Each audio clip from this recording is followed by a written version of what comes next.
À 6 h du matin, Charlotte Denoël ne débute pas sa journée. Elle est déjà entamée.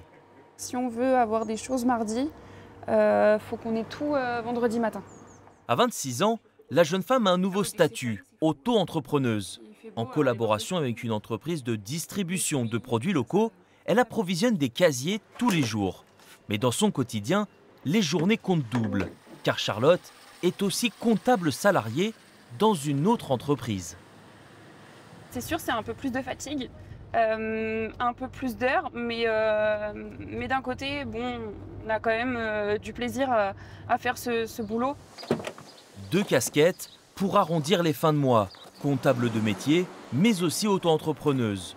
Charlotte dépasse les 50 heures de travail par semaine, un rythme qu'elle partage avec son compagnon. Ces efforts leur permettent de porter un revenu individuel net autour de 2 500 € par mois, au lieu de 2 000 €. Aujourd'hui, si on veut avoir une maison, si on veut être propriétaire ou même locataire, mais avec voilà, un loyer qui est plutôt élevé, si on veut avoir des enfants ou alors partir en voyage, profiter un peu de la vie, c'est vrai que 2 000 € chacun, ça peut être quand même juste. Au final, si on veut épargner, mettre un peu de côté ou investir, il reste plus grand-chose. Avec son double emploi, Charlotte s'acquitte d'une double imposition, comme les 2,3 millions de Français selon l'INSEE qui cumulent plusieurs jobs grâce à leur statut d'auto-entrepreneur. Mais pour certains, la tentation d'arrondir ses fins de mois en déclarant qu'une partie reste forte, de quoi inquiéter certains secteurs. T'as vu les couleurs avec Bertrand? Ouais, j'ai vu les couleurs. Je pense que là, À Blois, l'entreprise Poussin Peinture fait partie du paysage depuis plus de 60 ans. Elle s'est spécialisée dans les travaux intérieurs et extérieurs, auprès des particuliers comme des entreprises. Mais son patron constate aujourd'hui un recul d'activité.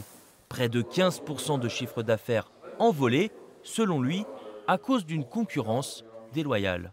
Normalement, l'auto-entrepreneuriat, c'est un pilier, enfin c'est une projection pour être chef d'entreprise par la suite, mais souvent les personnes y restent. Quand c'est pour un petit chiffre d'affaires, ça peut se comprendre, mais quand c'est un peu plus développé, et on peut retrouver des fois plusieurs auto-entrepreneurs qui se regroupent pour faire des chantiers plus importants, ou par exemple sur un chantier comme on est aujourd'hui, eh bien, ils peuvent se mettre à plusieurs, et là on est en concurrence directe sur ces travaux-là.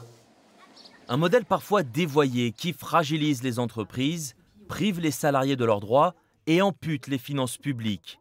À l'heure du bilan, l'URSSAF Centre-Val de Loire se félicite des bons résultats de ces 2 dernières années. Car derrière chaque euro dissimulé, c'est la solidarité qui s'effrite.